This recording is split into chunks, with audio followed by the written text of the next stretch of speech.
वंदे मातरम। भाई राजीव दीक्षित द्वारा महर्षि वाग्भट के आयुर्वेदिक सूत्रों को 2007 में चेन्नई में प्रस्तुत किया गया। 8 दिन की इस व्याख्यान श्रृंखला को आप तक राजीव भाई के अनुज भाई प्रदीप दीक्षित द्वारा संचालित एवं सेवाग्राम वर्धा महाराष्ट्र स्थित राजीव दीक्षित मेमोरियल स्वदेशी उत्थान संस्था द्वारा प्रस्तुत किया जा रहा है। ये स्वास्थ्य व्याख्यान हमें देता है सृष्टि का आयुर्वेदिक निरोगी जीवन रहस्य। इस प्रथम स्वास्थ्य व्याख्यान में आपको निम्न विषयों की जानकारियां मिलेंगी। भारत के लोगों की स्वास्थ्य की वर्तमान स्थिति, महर्षि वाग्भट जी का जीवन परिचय, मिट्टी से बने बर्तनों का महत्व, एल्यूमीनियम के बर्तनों के उपयोग से बढ़ती बीमारियां। चेन्नई नगर के सभी सम्माननीय नागरिक बंधुओं, माताओं, बहनों, हमारी जो चिकित्सा और स्वास्थ्य का विषय है, इस पर बात करने की प्रेरणा मुझे पिछले 3-4 साल पहले हुई, जब मैंने भारत देश की सरकार के स्वास्थ्य मंत्री को एक पत्र लिखा था, ये जानने के लिए कि हमारे देश के लोगों की स्वास्थ्य की स्थिति क्या है। तो सरकार ने जो मुझको डाटा भेजा वो 1-2 पन्ने का नहीं था, वो काफी 600-700 पन्ने का मोटा सा एक पुलिंदा था। उसमें जो सेंसस की रिपोर्ट थी वो पूरी उन्होंने लिखी थी।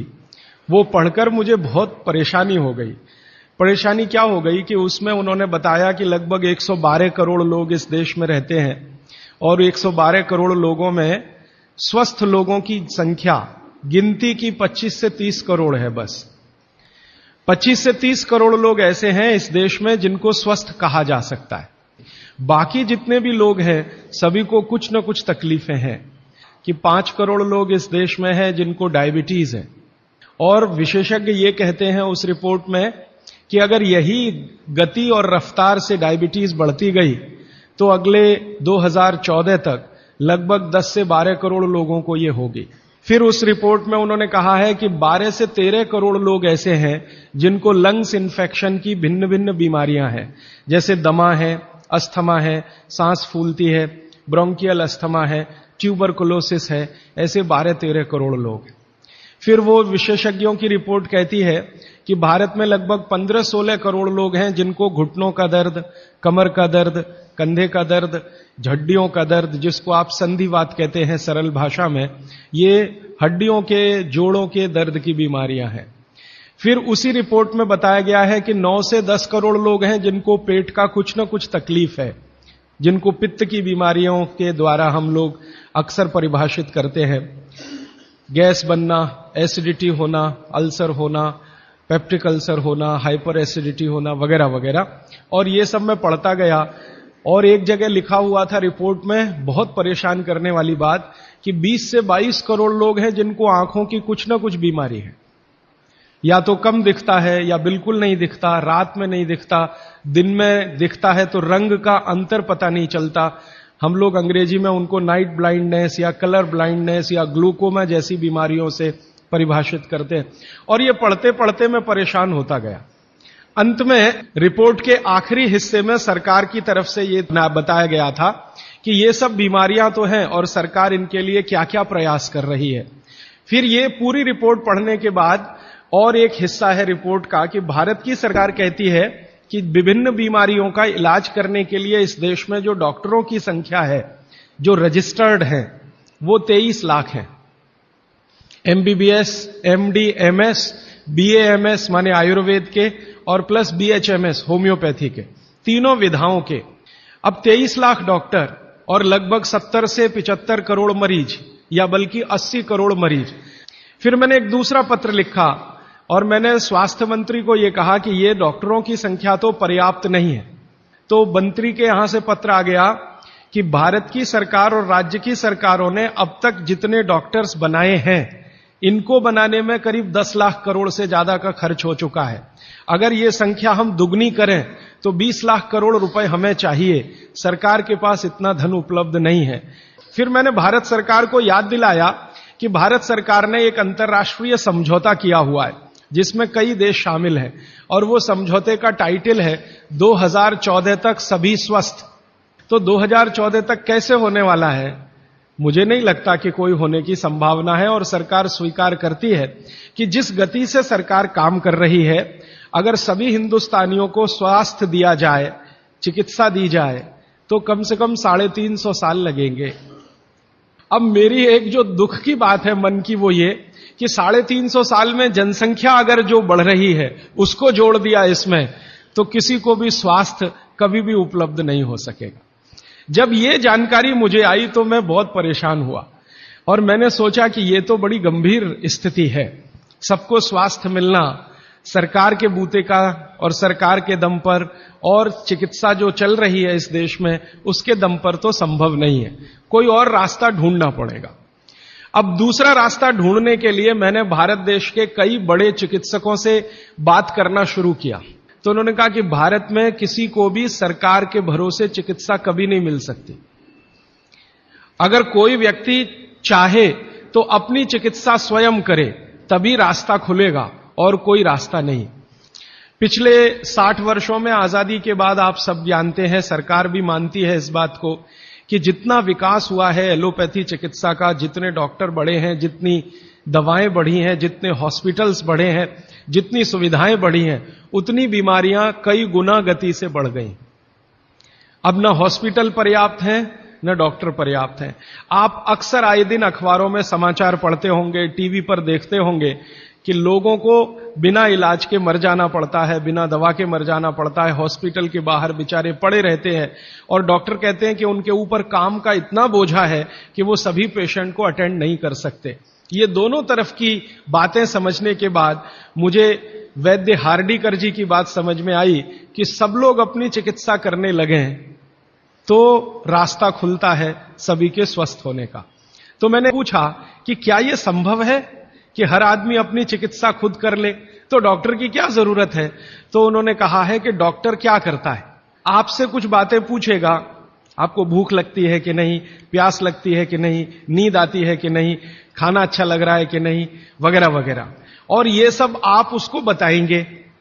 ये सब बताने के बाद वो अपना कंक्लूजन आपको बताएगा कि आपको फलाना रोग हुआ है या आपको ऐसी तकलीफ हुई है।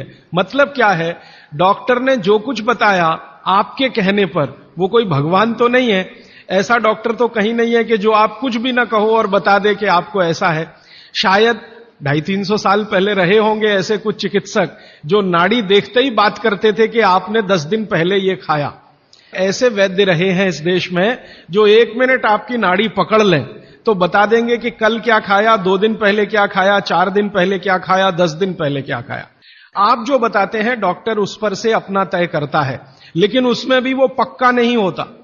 एलोपैथी चिकित्सा में तो सिद्धांत ही है trial and error, trial and error, trial and error. माने कोशिश करो और गलतियां करो, कोशिश करो और गलतियां करो, कोशिश करो, माने तीर चलाओ, लगे तो ठीक, नहीं तो तुक्का। फिर मैंने ये बात कंफर्म करने के लिए एलोपैथी के कई बड़े डॉक्टरों से बात की, बहुत बड़े बड़े डॉक्टरों से बात की, दिल्ली में, मुंबई में। वो कहते हैं कि देखो बात तो सही है, लेकिन हम इसको जाहिर में नहीं कह सकते, माने आप जैसे लोगों के सामने नहीं कह सकते कि हम सब ट्रायल एंड एरर पे काम करते हैं, हम सब तीर चलाते हैं, लग जाए तो ठीक है, नहीं तो तुक्का है। माने आपका जो इलाज किया जाता है वो एक कुछ एजम्पशंस के आधार पर है, कंफर्म कुछ भी नहीं है उसमें। काम कर गया तो ठीक है, नहीं तो आप तो मर ही जाएंगे। डॉक्टर कहेगा मैंने तो बहुत कोशिश की, अब मैं क्या कर सकता हूं, और आप चुपचाप अपने पेशेंट की डेड बॉडी लेके वहां से चले आएंगे। मैं आपको एक बहुत गंभीर बात कहना चाहता हूं। हिंदुस्तान के एलोपैथी चिकित्सा के शीर्षस्थ डॉक्टर जो इस देश में हैं, उनकी एक संस्था है। वो संस्था की एक कॉन्फ्रेंस में मैं चला गया था गलती से। कुछ कहना नहीं, रिएक्ट नहीं करना, बस सुनना, हम देखो क्या बातें करते हैं। तो उस कॉन्फ्रेंस में 3 दिन में बैठा रहा दिल्ली में। जो बातें होती हैं वो आपको सुना दी जाए तो आप किसी भी एलोपैथी चिकित्सक के पास नहीं जाएंगे। वो बिल्कुल इस तरह से बातें करते हैं जैसे कोई कसाई बकरे को काटने से पहले बात करता है। ऐसी स्थिति इस देश में आ गई है। फिर 3 दिन सुनने के बाद मैं परेशान हो गया, तो मैंने वो डॉक्टर से कहा मैं जाना चाहता हूं। उसने कहा अब तुम समझ गए हम लोग क्या हैं। तो मैंने कहा ये आपने मुझे समझाया क्यों? तो उन्होंने कहा तुम एक काम कर सकते हो जो हम नहीं कर सकते, कि ये बातें दूसरों को समझा दो। ऐसी स्थिति है। उसमें जो सबसे गंभीर बात हुई थी वो मैं आपको एक वाक्य में कहना चाहता हूं। वो ये कहते थे, सभी डॉक्टर एक दूसरे से सहमत होते हुए, कि 250 वर्षों में एलोपैथी चिकित्सा ने एक ही काम किया है, दर्द से लड़ने का, बस, इसके अलावा कुछ नहीं।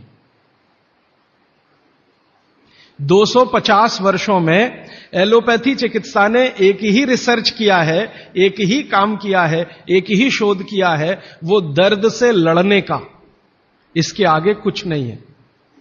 और ये बात मैं बहुत घंटों घंटों सोचता रहा, तब जाकर मुझे मन में प्रेरणा हुई कि मुझे तो भारत के लोगों को कुछ और बताने की जरूरत है। कि अब मेरे समझ में आया, आयुर्वेद एक ऐसी चिकित्सा पद्धति है जिसमें महान महान लोगों ने, चरक ऋषि, सुश्रुत ऋषि, बागभट्ट ऋषि, निघंटु ऋषि, पाराशर ऋषि, ये सब महान महान लोगों ने एक बात कॉमन कही है, और वो ये कही है कि जो व्यक्ति मरीज होता है वो सबसे अच्छा डॉक्टर हो सकता है, क्योंकि उसको अपने दुख और तकलीफ का जितनी गहराई से महसूस हो सकता है वो किसी भी डॉक्टर को नहीं होता। जो अपने दुख तकलीफ को गहराई से महसूस कर सकता है वो चिकित्सा भी कर सकता है, बस उसको कुछ ज्ञान की जरूरत है। और कुछ ज्ञान, ज्यादा नहीं, थोड़ा सा ज्ञान अगर उसके जीवन में है तो वो कहते हैं कि वो हर तरह की बीमारी से लड़ सकता है और दूसरों को मदद कर सकता है। और आयुर्वेद के जितने बड़े पंडित हैं वो भी मानते हैं इस बात को। वो ये कहते हैं कि आयुर्वेद का 85% हिस्सा, ये बात मैं आप सबको बहुत विनम्रता पूर्वक लेकिन गंभीरता से कह रहा हूं, इसको आप कभी भूलिएगा मत। आपके जीवन के स्वास्थ्य और चिकित्सा का 85% हिस्सा इतना सरल और आसान है कि आप स्वयं उसे कर सकते।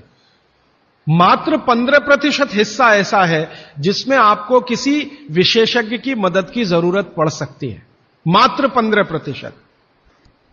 और आपको मैं एक आगे की बात कहता हूं कि ये जो 15% हिस्सा है आपकी जिंदगी का जिसमें आपको विशेषज्ञ की जरूरत पड़ती है, ये हिस्से में सबसे कम बीमारियां हैं। माने जहां आपको विशेषज्ञ की आवश्यकता पड़े आपके जीवन में, वो बीमारियों की संख्या सबसे कम है, और जहां विशेषज्ञ की जरूरत नहीं है आपको अपने जीवन में, वो बीमारियां सबसे ज्यादा है। इसका माने कि हम 85% तो डॉक्टर हो ही सकते हैं। कंक्लूजन इस बात का यह है। अब आप अगर 85% से और बेहतर डॉक्टर होना चाहते हैं तो बागभट्ट ऋषि कहते हैं कि अपने शरीर को थोड़ा जान लीजिए, बस। और वो दूसरी महत्व की बात कहते हैं कि अपने भोजन को पहचान लीजिए। शरीर को जान लीजिए, भोजन को पहचान लीजिए, तो वो कहते हैं आप 100% डॉक्टर हो सकते हैं। शरीर को जान लीजिए मतलब शरीर के क्या क्या अंग हैं, अंगों के क्या क्या उपांग हैं, हृदय है तो कहां है, लीवर है तो कहां है, किडनी है तो कहां है। अब तो एक चार्ट आता है कैलेंडर जैसा, मेरी आपको विनती है कि खरीद के एक टांग लीजिए अपने घर में, आपको भी मदद करेगा, आपके बच्चों को भी मदद करेगा। मैं इस विषय पर ज्यादा नहीं जाना चाहता क्योंकि ये उपलब्ध है आपके सामने। अब उसमें आगे उन्होंने एक सूत्र लिखा है संस्कृत में कि शरीर को जानना अगर है तो ठीक है, इसको जरा और समझिएगा। शरीर को जानना है तो ठीक है, लेकिन भोजन को पहचानना सबसे ज्यादा जरूरी। कि जिसने भोजन को पहचान लिया उसको जिंदगी में कभी भी किसी चिकित्सक की जरूरत तो नहीं पड़ेगी। अब भोजन को पहचान लिया माने रसोई घर को पहचान लिया, सीधी सी बात है। और भागवत जी कहते हैं कि जीवन की सबसे बड़ी खोज अगर कोई है तो वो रसोई घर है। और वो कहते हैं कि सबसे बड़ा विज्ञान अगर कोई है तो ये रसोई घर का विज्ञान है। वो ये कहते हैं कि इससे बड़ी खोज पूरी दुनिया में हुई नहीं और अगले हजारों साल होगी नहीं। इतनी गहरी बात वो कहकर चले गए यहां से। और मैं अपने अनुभव से और आप खुद अपने अनुभव से ये बात कह सकते हैं कि दुनिया में भोजन और रसोई पर सबसे ज्यादा रिसर्च अगर कहीं हुई तो भारत में हुई, और अगले हजारों साल भी होगी तो भारत में ही होगी। क्यों? दूसरे देशों में भोजन ही नहीं है, रिसर्च क्या करेंगे? हो भोजन तब तो रिसर्च करें। आप में से बहुत सारे लोग यूरोप गए होंगे, अमेरिका गए होंगे। आप देखिए भोजन क्या है उनके पास, ले दे के एक पाव रोटी और डबल रोटी। अब वो आलू से खा लो या प्याज से खा लो, प्याज से खा लो कि आलू से खा लो। उसको बीच में काट के प्याज भर लो या प्याज बगल में रख के खा लो। उसको पिज्जा कह दो, बर्गर कह दो, हॉट डॉग कह दो, कोल्ड डॉग कह दो, वो प्रिपरेशन तो एक ही है ना। और वो प्रिपरेशन है मैदे का, मैदे को सड़ाकर बनाया हुआ। इसके अलावा उनके पास कुछ है नहीं जिसको फूड स्टफ कहा जाए, माने सॉलिड भोजन, मुख्य भोजन कहा जाए, वो उनके पास एक ही है, पाव रोटी, डबल रोटी। उसको वो मछली से भी खा सकते हैं, गाय के मांस से भी खा सकते हैं, बकरे के मांस से भी खा सकते हैं, या वगैरह वगैरह कहीं से कुछ भीख में मिल गया, दाल चावल वगैरह, तो उसके साथ खा सकते हैं। वो सब भीख में मिला हुआ है, उनके यहां कुछ होता है नहीं। मैं आपको एक छोटी सी जानकारी देना चाहता हूं। एक बार एक विदेशी व्यक्ति से मेरा झगड़ा हो गया, एक जर्मनी का व्यक्ति था, उससे झगड़ा हो गया। झगड़ा कुछ इस बात का था कि भारत महान है कि जर्मनी महान है। वो कहते हैं हम श्रेष्ठ हैं, दुनिया में हमसे बड़ा कोई नहीं, हम सर्वश्रेष्ठ हैं वगैरह वगैरह। हिटलर भी यही कहता था। तो उसकी महानता की हवा निकालने के लिए मैंने उससे कुछ सवाल कर लिए, तो परेशान हो गया। लेकिन जर्मनी की असलियत सामने आ गई। मैंने उसको पूछा तुम्हारे देश में क्या होता है? गन्ना होता है, गन्ना, शुगर केन? तो उसने कहा नहीं होता। आम होता है? आम नहीं होता। केला होता है? नहीं होता। चीकू होता है? नहीं होता। संतरा होता है? नहीं होता। मौसम्मी होती है? नहीं होती। वो बहुत परेशान हो गया तो कहने लगा देखिए मिस्टर राजीव दीक्षित, कोई भी मीठी चीज मेरे देश में नहीं होती। अब बात आगे करिए। कोई भी मीठी चीज मेरे देश में नहीं होती। एक वाक्य में उसने खत्म कर दिया। फिर मैंने कहा अच्छा चलो मीठी चीज नहीं, कड़वी चीज पूछते हैं। मेथी होती है? मेथी? मेथी तो मीठी नहीं है, तो मेथी होती है? उसने कहा नहीं होती। पालक होता है? नहीं होता। चुकंदर होता है? नहीं होता। फिर थोड़ी देर में परेशान हो गया, कहने लगा हरे पत्ते की कोई चीज मेरे देश में नहीं होती। तो मैंने कहा फिर होता क्या है? तो उसने कहा दो ही चीजें हैं, एक तो आलू होता है और एक प्याज होती है। तो आलू को प्याज में मिला के खा लो या प्याज को आलू में मिला के खा लो, और कुछ नहीं होता। फिर मैंने उसको गिनाना शुरू किया कि देखो भारत में क्या क्या होता है, मीठी चीजों में क्या क्या होता है, खट्टी चीजों में क्या क्या होता है, तीखी चीजों में क्या क्या होता है, कसैली या कड़वी चीजें क्या क्या है। 6 रस है ना, षड रस की बात कही जाती है। 6 रस में मैंने गिनाना शुरू किया तो वो कहता है कि यार इसमें तो एक एनसाइक्लोपीडिया लिख जाएगा। मैंने कहा यस, भारत में इतना ही होता है। और मैंने उसको जब ये कहा कि ये हर गांव में होता है, तब तो वो बहुत परेशान हो गए। 7,32,000 गांव हैं, हर गांव में ये सब होता है। माने किसी गांव को दूसरे पर निर्भर रहने की जरूरत नहीं है, नमक को छोड़कर। तब उसने कहा कि सच में इंडिया इज ग्रेट। ये ग्रेटनेस है अपने देश की। हमको अगर ये समझ में आती है तो बागभट्ट जी की बातें हमको बहुत अच्छे से समझ में आएंगी। मैं बागभट्ट जी के बारे में 1-2 जानकारी और देकर विषय पर आना चाहता हूं, ये भूमिका के रूप में कह रहा हूं। बागभट्ट जी भारत देश के उन महान ऋषियों में गिने जाते हैं जिन्होंने चरक से भी ज्यादा काम किया। अब तक हमने बार बार चरक का नाम सुना है, चरक चरक चरक। बागभट्ट जी चरक के शिष्य थे और चरक ने जितने साल काम किया उससे 1.5 गुना ज्यादा काम बागभट्ट जी का है।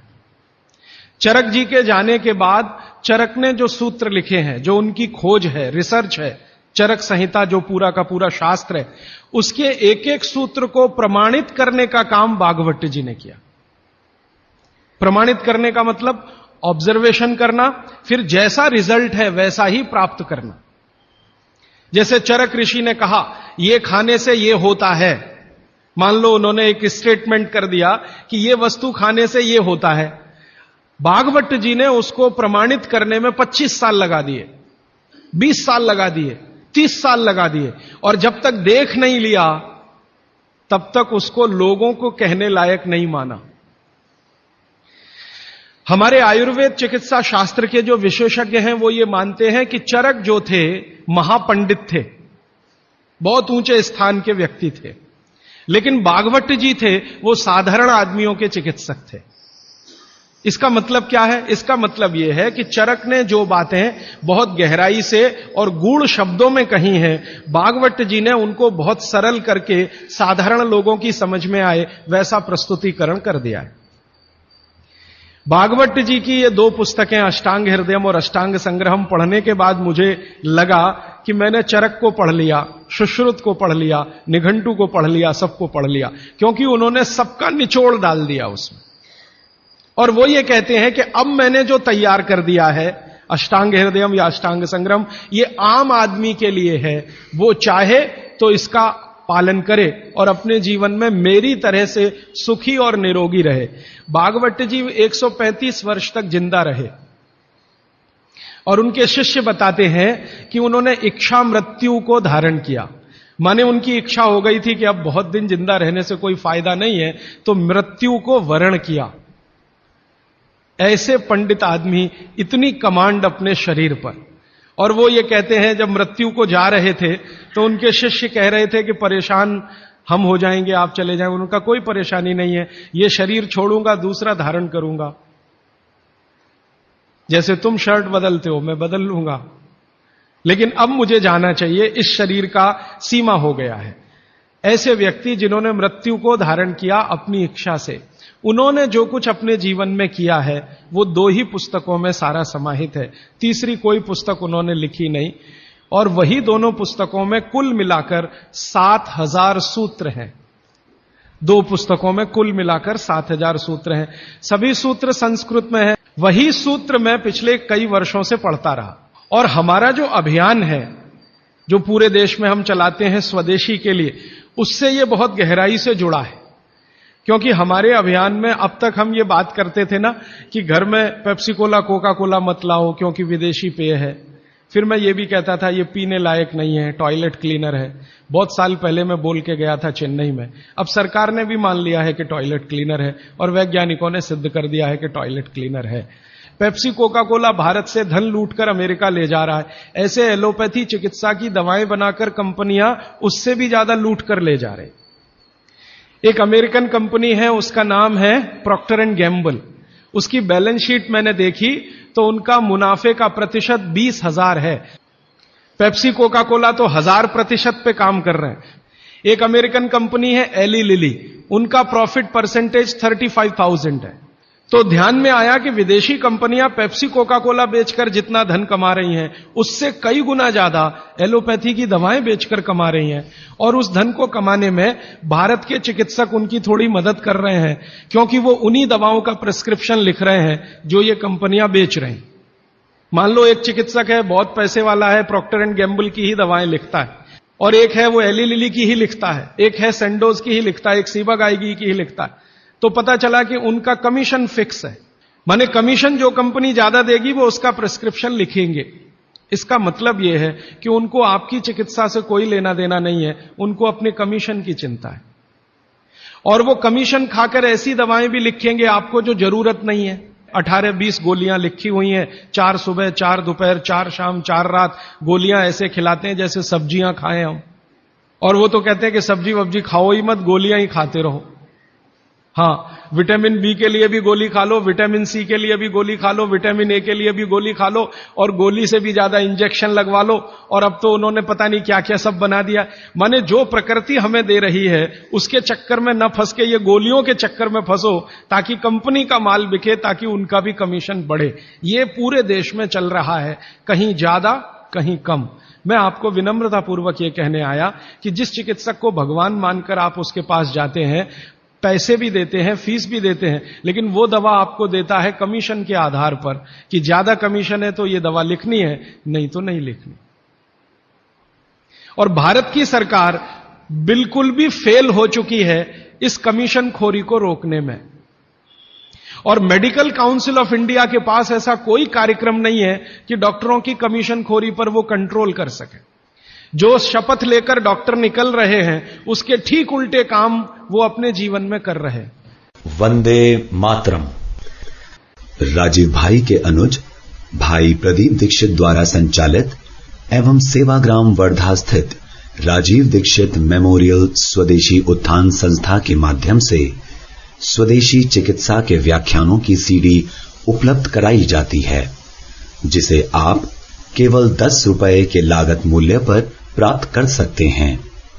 राजीव भाई के इन प्रेरणादायी व्याख्यानों की सीडी को आप अपनी क्षमता अनुसार 100, 200, 500 या अधिक संख्या में दान करें और स्वदेशी चिकित्सा के इन व्याख्यानों को घर घर पहुंचाने में हमारी मदद करें। तो ये सब बातों को ध्यान में रखकर मुझे ऐसा लगा कि भागवत जी की बात जो वो कहते हैं कि 85% जो जीवन की चिकित्सा है वो हर व्यक्ति स्वयं कर सकता है, 15% के हिस्से में विशेषज्ञ की जरूरत है। और वो जानने के लिए 5-6 साल जो काम किया मैंने, उसमें से कुछ सूत्र मैंने निकाले। तो मैं तो आपको 50 तो कम से कम बताने ही वाला हूं, क्योंकि अगले 5-6 दिन मेरे पास समय है। लेकिन उन 50 में जो 15 हैं वो सबसे महत्वपूर्ण हैं। उसमें से पहला सूत्र मैं बात शुरू करता हूं। मैंने पिछले कुछ वर्षों में काम करते करते ये सूत्रों को किताब में भी लिख डाला है। मैंने किताब बना दी है, भागवत संहिता जो है, मैंने भागवत जी की अष्टांग हृदयम और अष्टांग संग्रम, इनके सूत्रों को कलेक्ट करके सेलेक्ट करके 3 भाग में एक पुस्तक बनाई है। पार्ट 1, पार्ट 2, पार्ट 3, अष्टांग हृदयम, भाग 1, भाग 2, भाग 3। मूल लेखक भागवत जी हैं। मैंने सिर्फ सिलेक्शन किया है और सिलेक्शन के साथ आज के हिसाब से उसको थोड़ा विश्लेषित किया है। जैसे मैं एक उदाहरण दूं तो आपको मेरी बात समझ में आए। एक सूत्र उन्होंने लिखा कि भोजन को बनाते समय, इसको माताएं बहनें सब बहुत ध्यान से सुने, पुरुष भी सुने तो अच्छा है। भोजन को बनाते समय पवन का स्पर्श और सूर्य का प्रकाश अगर नहीं मिला, किसको? भोजन को, वो भोजन कभी नहीं करना।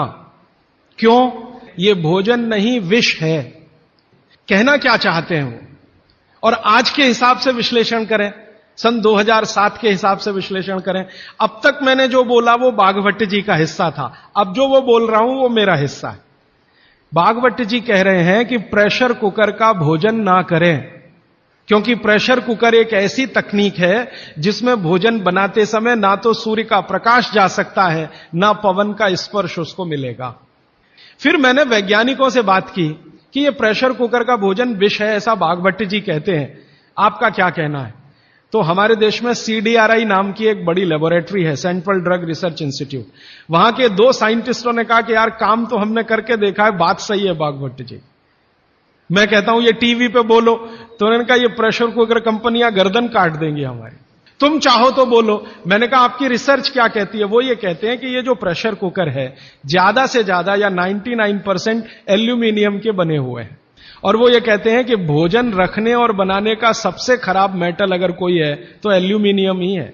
18 साल का रिसर्च ये कहता है कि अगर इस एल्यूमिनियम के प्रेशर कुकर का खाना बार बार आप खाते जाओ तो गारंटी है कि आपको diabetes, asthma, TB, arthritis, bronchitis भी होने की पूरी संभावना है, और सबसे ज्यादा टीबी होने की संभावना है। तो उन्होंने कहा 48 बीमारियों को हम डिटेक्ट कर चुके हैं जो प्रेशर कुकर के खाने से ही होती हैं। और उन्होंने कहा सबका जीवन कम होता है और जीवन की शक्ति कम होती है, प्रतिकारक शक्ति कम होती है और रोग बहुत जल्दी उनको आते हैं। मैंने ये तय किया कि पता करो कि ये एल्यूमिनियम कब से आया, तो पता चला 100-125 साल पहले आया। कि अंग्रेजों की सरकार का जो पहला नोटिफिकेशन आया एल्यूमिनियम के बर्तन बनाने का, वो जेल के कैदियों के लिए ही आया, और उनका यह तय हुआ था कि जेल के कैदियों को एल्यूमिनियम के बर्तनों में ही भोजन दिया जाए, क्योंकि ये सब भारत के क्रांतिकारी हैं और अंग्रेजों को इन्हें मारना है। उस जमाने में आप जानते हैं जेल में कोई भी होता था तो वो क्रांतिकारी होता था। भगत सिंह हो या उधम सिंह, चंद्रशेखर हो या अशफाक उल्ला, राजेंद्र नाथ लाहिड़ी हो या ठाकुर रोशन सिंह, ये सब तो क्रांतिकारी थे जो जेलों में जाया करते थे अंग्रेजों के जमाने। इनको जानबूझकर एल्यूमिनियम के बर्तन में ही खाना देना है ताकि ये जल्दी मरे या मरने की स्थिति में आ जाए। तो समझबूझकर अंग्रेजों की सरकार ने एल्यूमिनियम के बर्तन इस देश में इंट्रोड्यूस किए। अब परिणाम क्या हुआ? अंग्रेज तो चले गए, लेकिन जेलों में आज भी ये नियम चल रहा है कि भोजन एल्यूमिनियम के बर्तनों में ही दिया जाएगा। और अब मुश्किल ये हो गई है कि वो जेलों से हमारे घर में आ गया, और हमारे घरों से ज्यादा गरीबों के घर में आ गया। ज्यादा गरीब लोगों के भोजन तो सारे एल्यूमिनियम के बर्तनों में ही बन रहे हैं, और वो बेचारे बिना जाने बूझे ट्यूबरकुलोसिस और अस्थमा जैसी बीमारियों के शिकार हो रहे हैं। मैंने उदाहरण के लिए आपको समझा दिया कि प्रेशर कुकर का भोजन नहीं करना क्योंकि ये जहर है। एक और चीज है अपने घर में, रेफ्रिजरेटर। और एक तीसरी चीज है अपने घर में, माइक्रोवेव ओवन।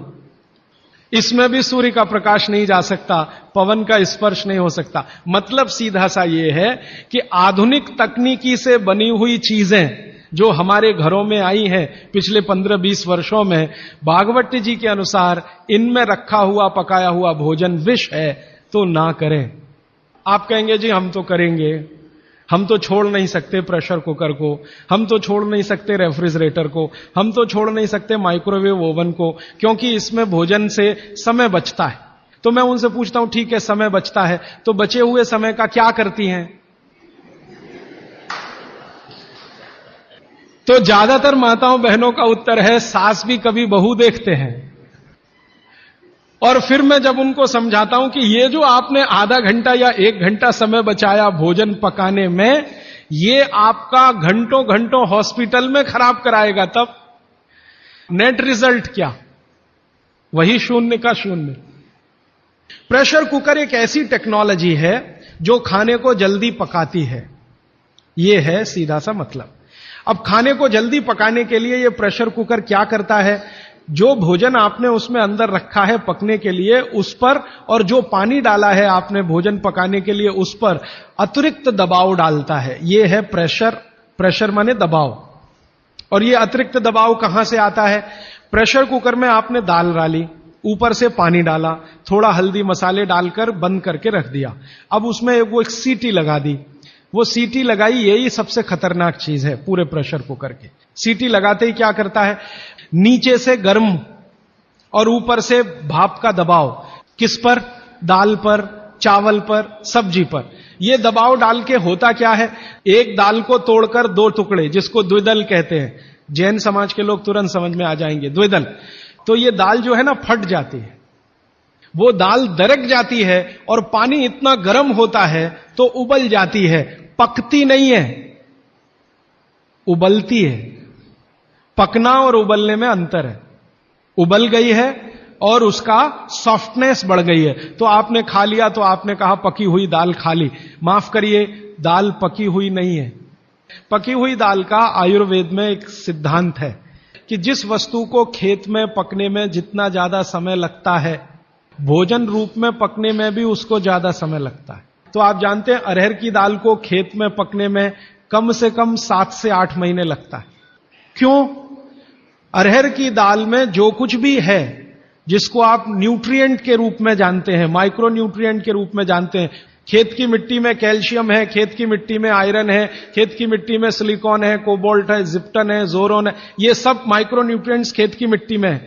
ये पौधे की जड़ में आते हैं, जड़ से तने में आते हैं, तने से फल में आते हैं। इस पूरी क्रिया में बहुत समय लगता है, तो इसलिए दाल को पकने में समय लगता है। आप दाल क्यों खाना चाहते हैं? आप दाल खाना चाहते हैं प्रोटीन के लिए। प्रोटीन कहां से आएगा? ये जो माइक्रो न्यूट्रिएंट्स का कलेक्शन दाल में इकट्ठा है, इनके टूट जाने पर, बिखर जाने पर, तो वो बिखरने और टूटने में उसको देरी लगने वाली है, क्योंकि आने में देरी लगी है।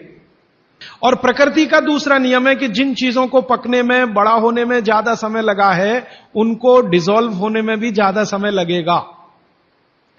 और दाल जब डिसॉल्व होगी तब उसके प्रोटीन्स आपको मिलेंगे भोजन में। इसीलिए आप दाल खा रहे हैं, ताकि आपको प्रोटीन की कमी पूरी हो। कुछ विटामिन्स आपको चाहिए, कुछ प्रोटीन्स आपको चाहिए, कुछ और दूसरे अंश आपको चाहिए। तो आयुर्वेद का नियम बिल्कुल सीधा है कि दाल ज्यादा देर में पकी है तो घर में भी ज्यादा देर में पके। अब मेरे समझ में आया कि हमारे पुराने लोग जो बुजुर्ग थे वो कितने बड़े वैज्ञानिक थे। मैं एक बार जगन्नाथपुरी गया था, आप भी गए होंगे। तो मैंने मंदिर के महंत को पूछा कि ये भगवान का प्रसाद, माने वहां दाल और चावल मिलता है प्रसाद के रूप में, वो मिट्टी की हांडी में क्यों बनाते हैं? तो उसने एक ही वाक्य कहा, मिट्टी पवित्र होती है। लेकिन वो जो नहीं कह पाया महंत, वो आपको मैं कहना चाहता हूं कि मिट्टी न सिर्फ पवित्र होती है, बल्कि मिट्टी सबसे ज्यादा वैज्ञानिक होती है। क्योंकि हमारा शरीर मिट्टी से बना है। हम जब मरते हैं ना और शरीर को जला देते हैं तो 20 ग्राम मिट्टी में बदल जाता है पूरा शरीर। और इस राख का मैंने विश्लेषण करवाया एक लेबोरेटरी में, तो उसमें कैल्शियम निकलता है, फास्फोरस निकलता है, आयरन निकलता है, जिंक निकलता है, सल्फर निकलता है, 18 माइक्रो न्यूट्रिएंट्स निकलते हैं मरे हुए आदमी की राख में। ये सब वही माइक्रो न्यूट्रिएंट्स हैं जो मिट्टी में है। तो महंत कहता है कि मिट्टी पवित्र है, इसलिए हम मिट्टी के बर्तन में ही दाल पकाते हैं, भगवान को पवित्र चीज ही देते हैं, अपवित्र चीज भगवान को नहीं दे सकते। वो बहुत वैज्ञानिक स्टेटमेंट है, बस इतना ही है कि वो उसको एक्सप्लेन नहीं कर सकता। अच्छा, मैं वो दाल ले आया और भुवनेश्वर लेके गया, पुरी से भुवनेश्वर। भुवनेश्वर में CSIR का एक लेबोरेटरी है, council of science and industrial research का लेबोरेटरी है, जिसको रीजनल रिसर्च लेबोरेटरी कहते हैं। तो वहां ले गया, कुछ वैज्ञानिकों से कहा ये दाल है, उन्होंने कहा हाँ हाँ ये पुरी की दाल है। मैंने कहा इसका विश्लेषण करना है, इस दाल में क्या है। तो उन्होंने कहा हमारे पास पूरे इंस्ट्रूमेंट नहीं है, हमारे पास जो जो चाहिए वो नहीं है, आप दिल्ली ले जाओ तो बेहतर है। तो मैंने कहा दिल्ली ले गया तो खराब तो नहीं होगी? उन्होंने कहा नहीं होगी, क्योंकि ये मिट्टी में बनी है। तो पहली बार मुझे समझ में आया मिट्टी में बनी है तो खराब नहीं होगी। तो मैं ले गया दिल्ली तक, सच में ले गया, और भुवनेश्वर से दिल्ली पहुंचने में आप जानते हैं करीब करीब 36 घंटे से ज्यादा लगता है। दिल्ली में दिया, कुछ वैज्ञानिकों ने उस पर काम किया और उनका जो रिजल्ट है, जो रिसर्च है, जो रिपोर्ट है, वो ये है कि इस दाल में एक भी माइक्रो न्यूट्रिएंट कम नहीं हुआ पकाने के बाद भी। तो प्रेशर कुकर की दाल को जब उन्होंने रिसर्च करके देखा तो उन्होंने कहा इसमें माइक्रो न्यूट्रिएंट्स बहुत ही कम है। मैं पूछा परसेंटेज वाइज बता दो, तो उन्होंने कहा अगर अरहर की दाल को मिट्टी की हांडी में पकाओ और 100% माइक्रो न्यूट्रिएंट्स हैं तो कुकर में पकाने में 13% ही बचते हैं, 87% नष्ट हो गए। मैं पूछा कैसे नष्ट हुए, तो उन्होंने कहा ये जो प्रेशर पड़ा है ऊपर से और इसने दाल को पकने नहीं दिया, तोड़ दिया, मॉलिक्यूल्स टूट गए हैं, तो दाल तो बिखर गई है, पकी नहीं है, बिखर गई है, सॉफ्ट हो गई है। तो खाने में हमको ऐसा लग रहा है कि ये पका हुआ खा रहे हैं, लेकिन वास्तव में वो नहीं है। पके हुए से मतलब यह होता है कि जो माइक्रो न्यूट्रिएंट्स आपको कच्चे रूप में शरीर को उपयोग नहीं आते, उनको आप उपयोगी बना लें, इसको पका हुआ कहते हैं आयुर्वेद में। तो उन्होंने कहा कि यह मिट्टी की हांडी की दाल बहुत बहुत क्वालिटी में ऊंची है, बशर्ते कि आपके प्रेशर कुकर की। और दूसरी बात तो